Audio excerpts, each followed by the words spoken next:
এইভাবে আচার বানালে আচারটাকে রোদে দেওয়ার কোনো ঝামেলাই থাকবে না, সারা বছর পর্যন্ত আচারটা ভালো থাকবে।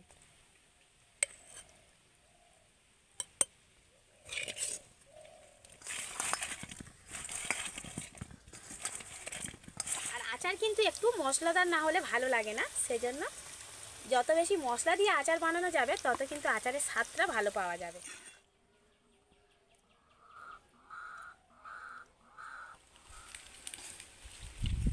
নমস্কার বন্ধুরা, কাকলির রান্নাঘর উইথ ভিলেজ ফুডে সবাইকে স্বাগত জানিয়ে আজকে আমি আপনাদের সাথে শেয়ার করব কাঁচা আমের টক ঝাল আচার। আর কাঁচা আম দিয়ে কিন্তু অনেক ধরনের আচার বানানো যায়, তবে আজকের আমি সবচেয়ে সহজ এবং লোভনীয় আচারটা বানাবো, যাতে আপনারা যারা আচার বানানোর নতুন তারা কিন্তু খুব সহজে আচারটা বানিয়ে নিতে পারেন। তাহলে আজকের রেসিপিটা আপনারা প্রথম থেকে শেষ পর্যন্ত দেখুন আর আমার সঙ্গে থাকুন। আর যে সকল বন্ধুরা এখনও পর্যন্ত নতুন তারা যদি ইউটিউব থেকে দেখেন তাহলে চ্যানেলটিকে সাবস্ক্রাইব এবং ফেসবুক পেজ থেকে দেখলে পেজটাকে ফলো করে আমার পাশে থাকবেন। তাহলে চলুন আচার বানানোর জন্য প্রথমে এখন রান্নাঘরে চলে যাই।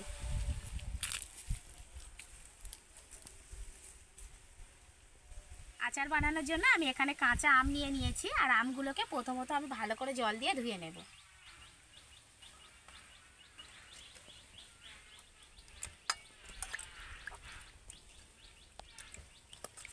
আমি কিন্তু আমের খোসাটা ছাড়াবো না, আমের খোসা সমেত আজকের আচারটা বানাবো। মুখের কাজটা বাদ দিয়ে দিলাম। এই দেখুন আটি হয়ে গেছে। আর এই আচারটার জন্য এরকম আমটাই কিন্তু একদম পারফেক্ট। খুব বেশি নরম হলে হবে না, আবার খুব বেশি শক্ত হয়ে গেলেও হবে না। এবার আমি ছোট ছোট টুকরো করে কেটে নেব, ঠিক এরকম সাইজ করে কাটছে।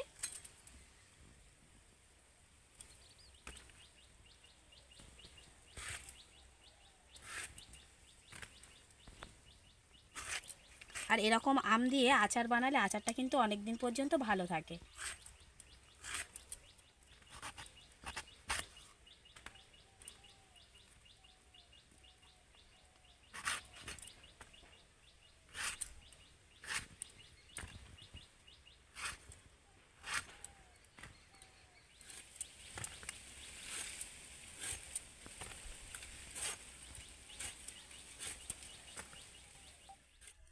সবগুলো আম কিন্তু আমি টুকরো টুকরো করে কেটে নিয়েছি। আর আপনাদের সাথে আমি একটা গুরুত্বপূর্ণ টিপস শেয়ার করতে চাই, সেটা হলো আমের যে এই যে আঁটিটা রয়েছে এটা কিন্তু এখনও পর্যন্ত শক্ত হয়নি, একটু নরমই রয়েছে। আর আমি আমার মায়ের কাছ থেকে শিখেছি যে এগুলোকে নিয়ে একটা কৌটো কিংবা শিশিরের মধ্যে জল দিয়ে যদি এগুলোকে রেখে দেওয়া যায়, আর কিছুই দেওয়ার দরকার নেই, তাহলে কিন্তু এগুলো জলের মধ্যে যত পচবে জলটা তত ঠান্ডা হবে। মানে কখনো যদি হাত পা বা যেটা হোক পুড়ে যায় কিংবা হয়তো লেগে যায়, তখন যদি ওই জলটা দেওয়া যায় না, জলটা প্রচণ্ড পরিমাণে মানে ভালো একটা কাজ করে ঠান্ডার মতো। যেমন এখন যেমন লেগে গেলে সঙ্গে সঙ্গে আমরা জেল দিই, ওই জেলের কাজ করে, এতটাই ঠান্ডা হয়ে যায় জলটা।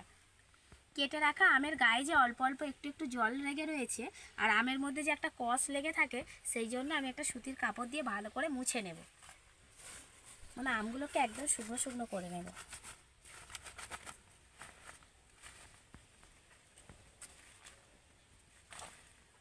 আমগুলোকে এবার আমি একটা পাত্রের মধ্যে ঢেলে নিচ্ছি।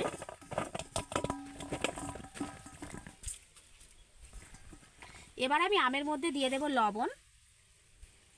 এখানে আমি 1 চামচ লবণ দিয়ে দিচ্ছি। আপনারা কিন্তু আমের পরিমাণ বুঝেই লবণ আর হলুদটা দিয়ে দেবেন। এবার আমি দিয়ে দেব হলুদ গুঁড়ো। হলুদ গুঁড়োটাও আমি 1 চামচই দিচ্ছি। এবার আমি ভালো করে হাত দিয়ে মেখে নেব লবণ হলুদটা আমের গায়ে।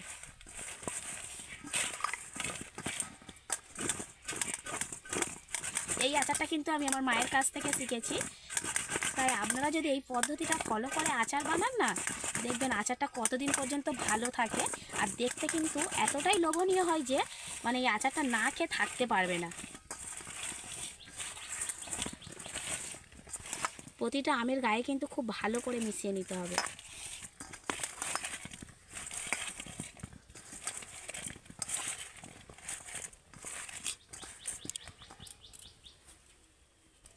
এবার আমি লবণ হলুদ মেশানো আমটা চালার মধ্যে দিয়ে দেব। আপনারা যে কোনো একটা খেলানো জায়গার মধ্যে দিয়ে দিতে পারেন। দিয়ে এবার আমগুলোকে রোদ্দুরে দিয়ে দিতে হবে। খুব বেশিক্ষণ রোদ্দুরে দিয়ে কিন্তু আমগুলো শুকিয়ে নিলে হবে না, প্রায় 5 থেকে 6 ঘন্টার মতো রোদ্দুরে দিয়ে দিতে হবে। প্রায় 6 ঘন্টার মতো আমি আমটা রোদ্দুরে দিয়েছিলাম। আর দেখুন রোদ্দুরে 6 ঘন্টা দেওয়ার জন্য কি হয়েছে, আমগুলো কিন্তু খুব বেশি শুকিয়ে দড়ি হয়ে যায়নি, আবার খুব বেশি কিন্তু কাঁচাও নেই। দেখুন একদম মাঝামাঝি শুকিয়েছে। আর এরকম অবস্থাতে কিন্তু আমগুলোকে আচার করে নিতে হবে। আচারটা বানানোর জন্য প্রথমেই আমি শুকনো কড়াইতে একটা মশলা তৈরি করে নেব। আর সেই মশলাটা তৈরি করার জন্য আমি কি নিয়েছি দেখুন। এখানে নিয়েছি মৌরি, ধনে, জিরে, কালো সর্ষে, আর নিয়েছি মেথি, আর রয়েছে শুকনো লঙ্কা। আর মশলার উপকরণটা হয়তো একটু বেশি, কিন্তু পরিমাণটা খুবই কম। আমি সবগুলো 1 চামচ করে নিয়েছি। আর কিন্তু মেথির পরিমাণটা অল্প করেই নিয়েছি। আপনারা মেথিটা কম করে দেবেন। আর লঙ্কাটা অবশ্যই নিজেদের স্বাদ মতোই দেবেন, যে যেমন লঙ্কা খেতে পছন্দ করেন। এবার এই সব উপকরণগুলোকে আমি একসাথে শুকনো কড়াইতে ভেজে নেব। আপনারা যেমন পরিমাণে আম নেবেন তেমন পরিমাণে কিন্তু মশলার মাপটা নিয়ে নেবেন।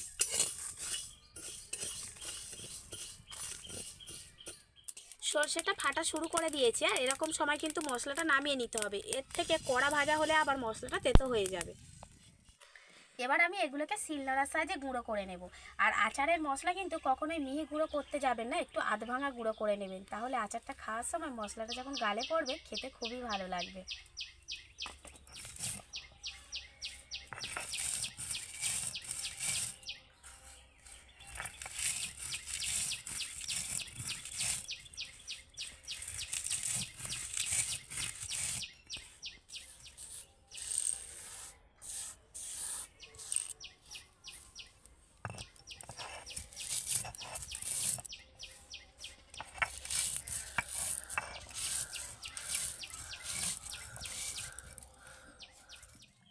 এবার আমি মেন আচারে চলে এসেছি। আর যে কোনো আচার কিন্তু সর্ষের তেলে বানানোই ভালো, তাতে করে আচারটা অনেক দিন পর্যন্ত ভালো থাকে।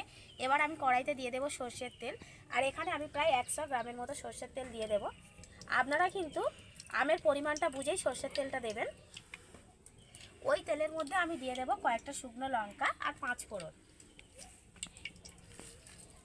আচার বানানোর সময় উনানের আঁচ কিন্তু একদমই কমে রাখতে হবে, মানে মাঝারি আঁচে আচারটা বানিয়ে নিতে হবে। আর তার সাথে আমি দিয়ে দেবো জোয়ান। এবার আমি এগুলোকে প্রথমে তেলের সাথে ভালো করে একটু ভেজে নেব। আজকের আমি যে পদ্ধতিতে আচারটা বানাচ্ছি, আচারটা বানিয়ে কিন্তু আপনারা পুরো 1 বছর পর্যন্ত ভালো রাখতে পারবেন, একদম রোদ্দুরে না দিয়ে। এখন আমি এর মধ্যে দিয়ে দেবো 2 চামচের মতো ভিনিগার। এই ভিনিগারটা দিলে কি হবে, আচার একদমই রোদ্দুরে দিতে লাগবে না। আজকে আচারটা আমি একটু টক টক মিষ্টি মিষ্টি বানাবো, সেজন্য আমি এখানে এই বাটির হাফ বাটি চিনি নিয়েছি। আপনারা যদি মিষ্টিটা একটু বেশি পছন্দ করে থাকেন তাহলে চিনির পরিমাণটা একটু বাড়িয়ে দেবেন। তেলের সাথে চিনিটাকে আমি ভালো করে গলিয়ে নেব। চিনি গলা শুরু হয়ে গেছে। এবার আমি রোদ্দুরে শুকিয়ে রাখা আমগুলোকে তেলের মধ্যে দিয়ে দেব। আর এই আমটা দেওয়ার পর আমটা নাড়তে নাড়তে কিন্তু পুরো চিনিটা গলে যাবে।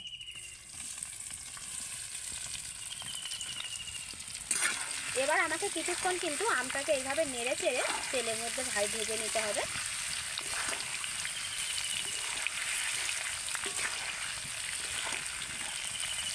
এইভাবে নেড়ে নেড়ে ভেজে ভেজে যদি আমের মধ্যে যে জলটা থাকে সেই জলটাকে মারিয়ে নেওয়া যায়, তাহলে এই আচারটাও কিন্তু অনেক দিন পর্যন্ত ভালো থাকবে, খেতেও ভালো লাগবে।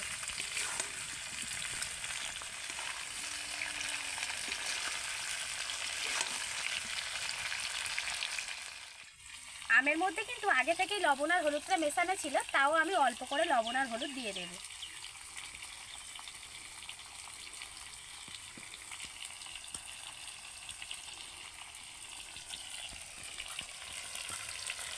আপনারা যদি বেশি লঙ্কা পছন্দ করেন তাহলে কিন্তু এখানে একটু গুঁড়ো লঙ্কাও দিয়ে দিতে পারেন, এমনকি কয়েকটা কাঁচা লঙ্কাও দিয়ে দিতে পারেন চিড়ে।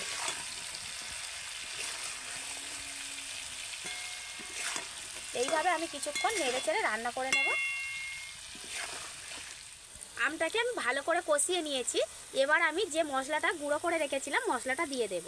আর আচার কিন্তু একটু মশলাদার না হলে ভালো লাগে না, সেজন্য যত বেশি মশলা দিয়ে আচার বানানো যাবে তত কিন্তু আচারের স্বাদটা ভালো পাওয়া যাবে। এবার আমি আচারটা দিয়ে এইভাবে আরেকটু নেড়ে চেড়ে আচারটা তৈরি করে নেব। আরও কিছুক্ষণ কিন্তু আমি কড়াইতে এইভাবে নাড়তে থাকবো।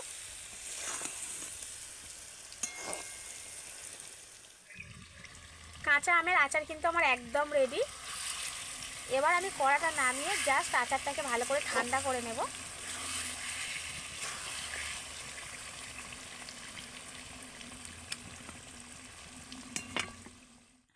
আচারটা আমার পুরোপুরি ঠান্ডা হয়ে গেছে। এবার আচারটাকে আমি একটা কাঁচের বয়ামের মধ্যে করে ভরে নেব। আচার যদি কাঁচের বয়ামে করে রাখা যায় তাহলে কিন্তু আচারটা পুরো 1 বছর পর্যন্ত ভালো থাকে। তাই যে কোনো আচার সবসময় চেষ্টা করবেন কাঁচের বয়ামে করে ভরার।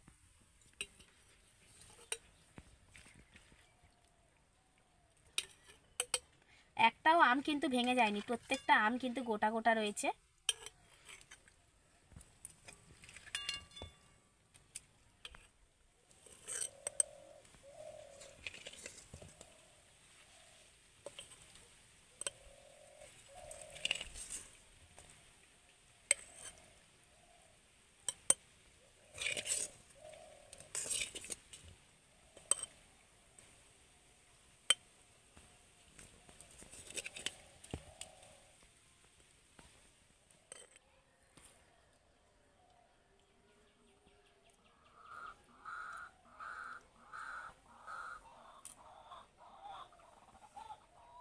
আচারটা আমি বয়ামের মধ্যে করে ভরে নিয়েছি, এবার আমি ঢাকা দিয়ে রেখে দেব।